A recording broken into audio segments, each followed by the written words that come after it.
আসসালামু আলাইকুম। আজকে আমি আলোচনা করব জসীমউদ্দিনকে নিয়ে। তো আমরা কোনো কথা না বাড়িয়ে সরাসরি আলোচনায় চলে যাব। সংক্ষেপে জসীমউদ্দিনকে নিয়ে আলোচনা করব, কারণ ক্লাস দীর্ঘ হয়ে যায়। যদি আলোচনা বেশি করতে চাই তাহলে দীর্ঘ হয়ে যাবে, এটাই স্বাভাবিক। তো জসীমউদ্দিন ফরিদপুরের তাম্বুলখানা গ্রামে জন্মগ্রহণ করেন তার মামার বাড়িতে, এবং তার পৈতৃক নিবাস হচ্ছে গোবিন্দপুর গ্রামে। ফরিদপুরে গোবিন্দপুর গ্রামে তার পৈতৃক নিবাস। তো আমরা জসীমউদ্দিনের মামার বাড়ি জন্মগ্রহণ করেন, এটা মনে রাখা সহজ উপায়।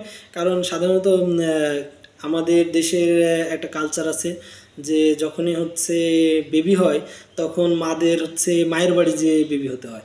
তো যাই হোক, জসীমউদ্দিন 1903 সালে জন্মগ্রহণ করে। এই 1903 সালে আবুল ফজলও জন্মগ্রহণ করে এবং হেমচন্দ্র বন্দ্যোপাধ্যায়ও মৃত্যুবরণ করেন। তাহলে 1903 সালে জসীমউদ্দিনের সাথে কার জন্ম? আবুল ফজলের। এবং জসীমউদ্দিন 1976 সালে মৃত্যুবরণ করেন। এই জসীমউদ্দিনের 1976 সালে কাজী নজরুল ইসলামও মৃত্যুবরণ করেন। তাহলে আমাদের কাজী নজরুল ইসলামের মৃত্যু মনে রাখলেই জসীমউদ্দিনের মৃত্যুটা মনে রাখতে পারবো, এবং জসীমউদ্দিনের জন্ম এবং আবুল ফজলের জন্ম একই সালে মনে রাখতে পারবো। সো এবার আমরা জসীমউদ্দিনের সাহিত্যর ভিতরে চলে যাব। জসীমউদ্দিন সাহিত্যগুলো রচনা করেছে পল্লীর গ্রাম অঞ্চল নিয়ে সাহিত্য রচনা করেছেন। যেহেতু ফরিদপুর অনেকটাই খুবই গ্রামের থেকেও গ্রাম, যাকে বলা যায় যে গ্রামের থেকেও বেশি কিছু।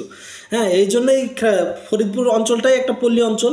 সো জসীমউদ্দিন নিজে তার কবিতার ভিতরেও সেই ভাব এবং রূপবৈচিত্র্য, পরিবেশ বৈচিত্র্যগুলো ফুটে উঠেছে। তো জসীমউদ্দিনের যে পল্লীর জীবন পরিবেশ জসীমউদ্দিনের কবিতায় ফুটে উঠেছে, যে কারণে জসীমউদ্দিনকে পল্লী কবি বলা হচ্ছে। এবং জসীমউদ্দিনের কাব্য কবিতায়ও আমরা সেগুলোর প্রতিফলন দেখতে পেয়েছি।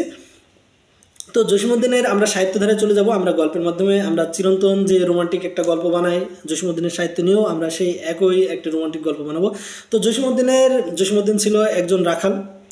সে হচ্ছে রাখাল, এবং জসীমউদ্দিনের যে গার্লফ্রেন্ড তার নাম ছিল সকিনা। সকিনা গেছো কিনা ভুইলা আমারে, তো সব সকিনা একটা হচ্ছে কমন নাম। তো জসীমউদ্দিনের গার্লফ্রেন্ডের নাম ছিল সকিনা। এবং সে সকিনা কেমন ছিল? যেহেতু জসীমউদ্দিন তাকে পছন্দ করছে, তাহলে সে অবশ্যই রূপবতী ছিল, এবং ওই সকিনা ছিল রূপবতী। এবং জসীমউদ্দিনের সকিনা শুধু কি রূপবতী, কেমন রূপবতী ছিল? সে ছিল হলুদ বরণী। সে কেমন রূপবতী? হলুদ বরণী। এবং জসীমউদ্দিনের গার্লফ্রেন্ডের চোখ দুটা কিন্তু অনেক সুন্দর ছিল, সুচয়না। তার গার্লফ্রেন্ডের চোখ দুটা অনেক সুন্দর ছিল, সুচয়না। তাহলে আমরা এই সম্পর্কে, গার্লফ্রেন্ড সম্পর্কে কী কী পেলাম? গার্লফ্রেন্ড ছিল রূপবতী, হ্যাঁ, সে ছিল হলদে বরণী। কেমন রূপবতী? হলদে বরণী। এবং তার চোখ দুটো কেমন? সুচয়না। তাহলে গার্লফ্রেন্ডের নাম কি? সকিনা। এবং জসীমউদ্দিন ছিল একজন রাখাল। তো এই রাখাল জসীমউদ্দিন ছিল ধান খেতে, তখন ধান খেতে কাজ করছে। তো রাখালরা সাধারণত কী করে? মাঠে ধান খেতেই থাকে। তো জসীমউদ্দিন ধান খেতে ছিল, আর ঠিক সামনে দিয়ে ধান খেতের পাশে একটা রাস্তা আছে। সেই রাস্তা দিয়ে দেখছে তার গার্লফ্রেন্ডের কাফনের মিছিল যাচ্ছে। কেন কাফনের মিছিল বলছি? আমরা দেখি না, লাশ যখন নিয়ে যায় কাফন পরিয়ে, তখন তার সাথে অনেক মানুষজন যায়, এক ধরনের মিছিলের মতো। তো গার্লফ্রেন্ডের এই কাফনের মিছিল যাওয়া দেখে জসীমউদ্দিন তো হতাশ, তার ভিতরটা পুরো অন্ধকার হয়ে গেছে। তো জসীমউদ্দিন এটা আর সহ্য করতে পারেনি। সে তখন ওইখান থেকে দৌড় দেয় ধান ক্ষেত পেরিয়ে। তারপর কোথায় বের হয়? তারপরে ধান ক্ষেতটা ছিল মাঠে, তারপরে নকশিকাঁথার মাঠ পেরিয়ে, এই মাঠটা সামনে যে ধান ক্ষেতের পরে যে মাঠটা ছিল, ওই মাঠটার নাম ছিল নকশিকাঁথার মাঠ। তো নকশিকাঁথার মাঠ পেরিয়ে তারপরে কি হয়? মাঠের পরে ঘাট বের হবে, এই ঘাটটা ছিল সুজনবাদিয়ার। তো এই সুজনবাদিয়ার ঘাট পেরিয়ে তারপর কি হয়? মাঠ পের হলো, ঘাট পের হলো, এবার বালুচর পের হবে। তারপরে বালুচর পেরিয়ে তাহলে আমরা কি কি পেলাম? যে ধান ক্ষেত পেরিয়ে, নকশিকাঁথার মাঠ পেরিয়ে, সুজনবাদিয়ার ঘাট পেরিয়ে, বালুচর পেরিয়ে সে কার কাছে গেল? মা যে জননীর কাছে। কারণ গার্লফ্রেন্ড মারা গেছে, সে এখন কান্না করবে কার কাছে? সাধারণত তার তো আর গার্লফ্রেন্ড নাই, যায় আরও গার্লফ্রেন্ডের কাছে যে কান্না করবে, মায়ের কাছে যে কান্না করে, মায়ের আঁচলের নিচে। মা যে জননীর কাছে গিয়ে কান্দে, কেমন কান্না? মাটির কান্না। তাহলে মা যে জননীর কাছে গিয়ে মাটির কান্না কান্দে। তো মা যে জননীর কাছে গিয়ে মাটির কান্না কান্দে, আর মাকে বলে, মাগো জ্বালায় রাখিস আলো, আমার গার্লফ্রেন্ড ওপরে চলে গেল। তো যাই হোক, আমরা এখান থেকে জসীমউদ্দিনের সব সাহিত্যগুলো পেয়ে গেলাম। তাহলে আমরা জসীমউদ্দিনের সাহিত্য কী কী পেলাম? যে হচ্ছে তার গার্লফ্রেন্ডের নাম সকিনা একটা সাহিত্য, এবং জসীমউদ্দিনের গার্লফ্রেন্ড ছিল রূপবতী একটি সাহিত্য। রূপবতী কেমন রূপবতী ছিল? হলদে বরণী ছিল। তাহলে হলদে বরণী তার একটি সাহিত্য। কেমন তার চোখ দুটো কেমন ছিল? সুচয়নী তার একটি কবিতার সংকলন। এবং জসীমউদ্দিন নিজেকে কি ছিল, সে রাখালি ছিল এবং সে কোথায় ছিল, ধান খেতে ছিল। তাহলে রাখালি তার একটা কাব্যগ্রন্থ এবং ধান ক্ষেত তার একটি কাব্যগ্রন্থ। সে কোথায় কোথায় পার হয়, সে হচ্ছে বালুচর নকশিকাঁথার মাঠ পার হয়, তারপরে সুজনবাদিয়ার ঘাট পার হয়, তারপরে বালুচর পার হয়। তাহলে এই তিনটাই তার সাহিত্য কাব্যগ্রন্থ। এবং সে তারপরে কার কাছে যায়, মাঝে জননীর কাছে গিয়ে কান্দে। মাঝে জননীর কাছে গিয়ে কেমন কান্না কান্দে, মাটির কান্না কান্দে। তাহলে মাটির কান্নাও তার একটা সাহিত্য, মাঝে জননীও কান্দে তার একটা সাহিত্য। এবং সে মাকে কেঁদে কেঁদে কি বলে যে মা আমার তো সব ভিতরটা অন্ধকার হয়ে গেছে, গার্লফ্রেন্ড মারা গেছে, আজ মাগো জ্বালাই রাখিস আলো, মানে ঘরের যা আলো টালো আছে সব জ্বালাই রাখিস, আর একটা গার্লফ্রেন্ড ধরতে যাচ্ছি। তো যাই হোক, জসীমউদ্দিনের এই সাহিত্যগুলো আমরা গল্পে গল্পে জানলাম। এবার হচ্ছে আমরা সাহিত্য সম্পর্কে এবার বিখ্যাত তার কবিতাগুলো জানবো। এবং তার তিনটা বিখ্যাত সাহিত্য যে তিনটা, একটা হচ্ছে রাখালি, তার প্রথম প্রকাশিত কাব্যগ্রন্থ। রাখালিটা 1927 সালে প্রথম প্রকাশিত হয় এবং তার 2 বছর পরে জসীমউদ্দিনের 1929 সালে নকশিকাঁথার মাঠ কাব্যগ্রন্থ প্রকাশিত হয়। এটাও তার সর্বোচ্চ বিখ্যাত সাহিত্য হচ্ছে নকশিকাঁথার মাঠ, এবং যেটা হচ্ছে ইংরেজিতে অনুবাদ করে E.M. Milford the field of embroidered quilt নামে ইংরেজিতে অনুবাদ করে। এবং তার সুজনবাদিয়ার ঘাটও বিখ্যাত সাহিত্য, তবে সর্বোচ্চ বিখ্যাত নকশিকাঁথার মাঠ। তো জসীমউদ্দিনের আমরা সাহিত্যগুলো জানলাম, এবার আমরা জসীমউদ্দিনের কবিতাগুলো জানবো। জসীমউদ্দিনের কবিতা হচ্ছে রাখাল ছেলে। রাখাল ছেলে কোন কাব্যগ্রন্থের? রাখাল ছেলে রাখালি কাব্যগ্রন্থের, রাখালি থেকেই তো রাখাল ছেলে আসছে। তারপরে পল্লী জননী। রাখাল ছেলেরা সাধারণ কোথায় থাকে? পল্লী অঞ্চলেই থাকে। সো পল্লী জননীও রাখালি কাব্যগ্রন্থের। তারপরে জসীমউদ্দিনের তাহলে 2টা কবিতা জানলাম, কি কি? পল্লী জননী, রাখাল ছেলে, এই 2টা রাখালি কাব্যগ্রন্থের। এবং জসীমউদ্দিনের মুসাফির কাব্যগ্রন্থটি, মুসাফির কোন কাব্যগ্রন্থের হবে? বালুচর। কারণ আগের যুগে আমরা দেখতাম যে মুসাফিররা সাধারণত ওই আফগানিস্তান, ইরান, সৌদি আরব থেকে আমাদের বাংলাদেশে যেসব মুসাফিররা আসছে তারা তো ওই বালুচর পেরিয়েই আসতো। এবং বালুচর পেরিয়ে এসে তারা দেখা যাচ্ছে অনেক ক্ষুধার্ত থাকতো। ওই যে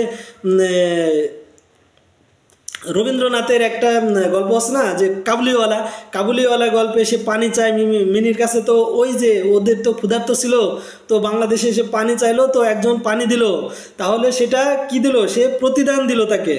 তো এই জায়গায় হচ্ছে প্রতিদানও বালুচর কাব্যগ্রন্থের এবং মুসাফিরও বালুচর কাব্যগ্রন্থের, কারণ মুসাফিররা বালুচর পেরিয়ে আসে।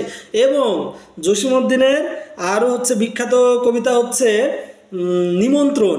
নিমন্ত্রণ কখন দেবে? যখন ধান উঠবে, ধান উঠলে মানুষকে খাওয়ার জন্য নিমন্ত্রণ করবে। সো ধানক্ষেত কাব্যগ্রন্থের কবিতা হচ্ছে নিমন্ত্রণ, তার বিখ্যাত নিমন্ত্রণ কবিতা ধানক্ষেত কাব্যগ্রন্থের। এবং জসীমউদ্দিনের আরও বিখ্যাত কবিতা হচ্ছে আসমানি। এবং জসীমউদ্দিনের সব থেকে বিখ্যাত কবিতা কবর।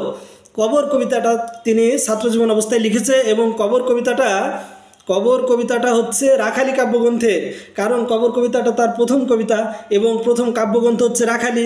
সো রাখালি কাব্যগ্রন্থেরই প্রথম প্রকাশিত হয় কবর কবিতাটি। এবং জসীমউদ্দিনের 2টা উপন্যাস আছে, একটা হচ্ছে বোবা কাহিনী আর একটা বউ টুবানির ফুল। বোবা কাহিনী হচ্ছে জসীমউদ্দিনের একমাত্র উপন্যাস বলা হয়, কিন্তু একমাত্র জীবিত অবস্থায় জসীমউদ্দিন বোবা কাহিনী উপন্যাসটি লিখেছে। এবং জসীমউদ্দিনের মৃত্যুর পর প্রকাশিত উপন্যাস হচ্ছে বউ টুবানির ফুল। জসীমউদ্দিনের বোবা কাহিনী উপন্যাসের কেন্দ্রীয় যে চরিত্র সে বসির। তাহলে জসীমউদ্দিনের এছাড়া আমরা ভ্রমণ কাহিনী যদি দেখি, জসীমউদ্দিন হচ্ছে ভ্রমণ কাহিনী লিখেছে জার্মানির শহর ও বন্দরে। তো আমরা এখানেও একটা গল্প বানাই, জসীমউদ্দিন ঠিক জার্মানির শহরে ঘুরতে যায়। জসীমউদ্দিন জার্মানির শহরে ঘুরতে যায়, তো জার্মানির শহর বন্দর ঘুরে দেখে যে এটা যান্ত্রিক সভ্যতা, এখানে মানব সভ্যতা নাই। কারণ যান্ত্রিক সভ্যতা বলে জার্মানিতে পরপর 2টা বিশ্বযুদ্ধে জার্মানিরা হচ্ছে প্রচুর মানুষ হত্যা করে। তো জার্মানিতে প্রচুর মানুষ হত্যা করে 2টা বিশ্বযুদ্ধে, তো এখানে মানুষের কোনো মূল্য নাই। তাই জসীমউদ্দিন শহর বন্দর ঘুরে দেখে যে এখানে মানুষের মূল্য নাই, এখানে আর থাকা যাবে না। তাই জসীমউদ্দিন চিন্তা করে আমি মুসাফিরের মতো চলে যাব কোথায়? হলদেপরির দেশে, কারণ ওই দেশটায় মানুষ বড় ছিল হ্যাঁ, হলদেপরির দেশে, যে দেশে মানুষ বড় ছিল জসীমউদ্দিন, সে দেশে যেতে চায়, এই যান্ত্রিক সভ্যতার দেশে আর থাকতে চায় না। তাহলে আমরা এখানে জসীমউদ্দিনের ভ্রমণ কাহিনী কী কী পেলাম, যে জার্মানের শহর বন্দরে জসীমউদ্দিন জার্মানের শহর বন্দরে ঘুরে চলে মুসাফিরের মতো চলে যায় হলদেপরির দেশে, যে দেশে মানুষ বড়। তাহলে জসীমউদ্দিনের ভ্রমণ কাহিনী হচ্ছে হলদেপরির দেশ একটা, তারপরে জার্মানির শহর বন্দরে একটা, তারপরে হচ্ছে চলে মুসাফির এবং যে দেশে মানুষ বড়, এগুলো জসীমউদ্দিনের ভ্রমণ কাহিনী। এবং জসীমউদ্দিনের আর একটাও টেকনিক বলে যায়, জসীমউদ্দিনের হচ্ছে পুরস্কারগুলো। জসীমউদ্দিন 1969 সালে, জসীমউদ্দিন 1969 সালে যে পুরস্কারটা, 1969 সালে তিনি হচ্ছে কলকাতা বিশ্বভারতী বিশ্ববিদ্যালয় থেকে তিনি ডিলিট ডিগ্রি পান। এবং হচ্ছে এটা বিশ্বভারতী থেকে তিনি ডিলিট ডিগ্রি পান 1969 সালে, আমাদের স্বাধীনতার 2 বছর আগে। এবং স্বাধীনতার পর জসীমউদ্দিন হচ্ছে বাংলাদেশের 3টা পুরস্কার পান। একটা হচ্ছে বাংলা একাডেমি পুরস্কার, একটা হচ্ছে 21শে পদক, আর একটা হচ্ছে স্বাধীনতা পুরস্কার। তো বাংলা একাডেমি পুরস্কার যেহেতু হচ্ছে আগে প্রবর্তন হয়েছে, তাহলে বাংলা একাডেমি পুরস্কার আগে পাবে। কত সালে পাইছে? 74 সালে, তার ঠিক 2 বছর পরে, 2 বছর পরেই সে 1976 সালে পায় হচ্ছে 21শে পদক। কারণ 21শে পদক প্রবর্তনই হয় 76 সালে, বাংলা একাডেমির পরে। তারপরে তিনি পায় হচ্ছে আরও 2 বছর পরে পায় স্বাধীনতা পুরস্কার। স্বাধীনতা পুরস্কার 77 সালে প্রবর্তন হয় এবং জসীমউদ্দিন পায় 78 সালে। তাহলে জসীমউদ্দিন 3টা পুরস্কার পায়, একটা হচ্ছে বাংলা একাডেমি 74 সালে এবং 76 সালে 21শে পদক, এবং স্বাধীনতা পুরস্কার তিনি 78 সালে পায়। আজকের ক্লাসে এই পর্যন্তই। ধন্যবাদ সকলকে।